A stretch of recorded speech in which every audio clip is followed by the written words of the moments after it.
For over 500 years, Spain has made retention of the Rock of Gibraltar a firm part of its national policy. I ask and require of the kings, my successors, that they may hold and retain the said city of Gibraltar for themselves and in their own possession, and that no alienation of it shall ever be made from the crown of Castile. Spain continued to try to reclaim the Rock of Gibraltar time and time again. In one famous siege on Gibraltar, a certain set of Gibraltar's inhabitants was especially helpful in fending off a Spanish invasion. The Barbary macaque are the last free-ranging primates in all of Europe, and they happen to live on the Rock of Gibraltar. They are the subject of a long-standing legend. The monkeys of Gibraltar have become intrinsic in the fact that as long as there are monkeys on Gibraltar, the British will remain on Gibraltar. That particular story and legend started a little after 1704, when the Spanish were trying to take Gibraltar back again. About 300 or 400 Spanish soldiers made their way up the eastern side of the rock, finished up at the top of the rock, outside of Charles V's wall, so they were outside the city as it were, and they were going to assemble themselves in the morning and assault Gibraltar from above.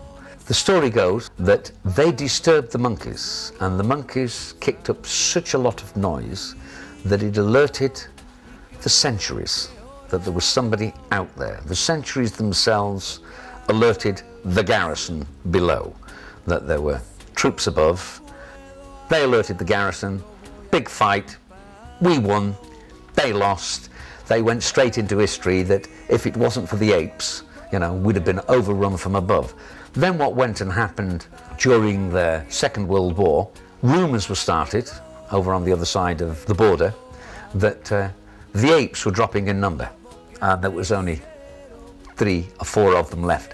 And when the monkeys go, the British will go.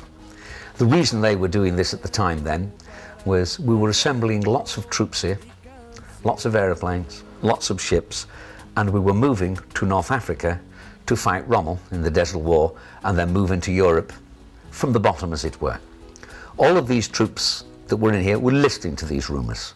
So when these rumours started going around, what Winston Churchill did was he instigated a signal to be sent to Gibraltar that they should bring the number of the monkeys, the apes, up in Gibraltar to at least 24.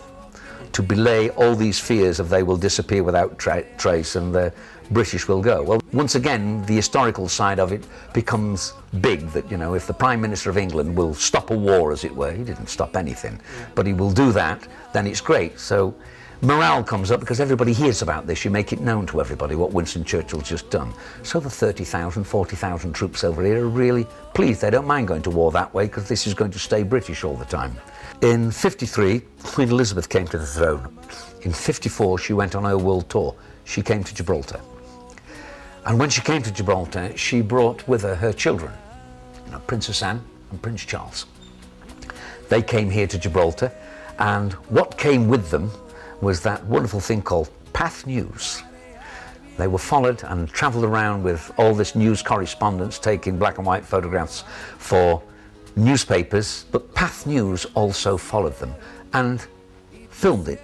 So everybody who went to the cinema in those days would have to watch Path News, something that had happened a week ago or 2 weeks ago, you see, keep the people informed. And for the first time ever, people throughout all of Europe, probably in America too, got to see Gibraltar.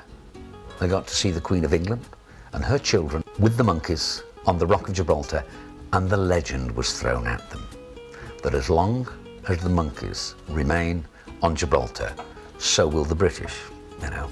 The rest, as they say, is history.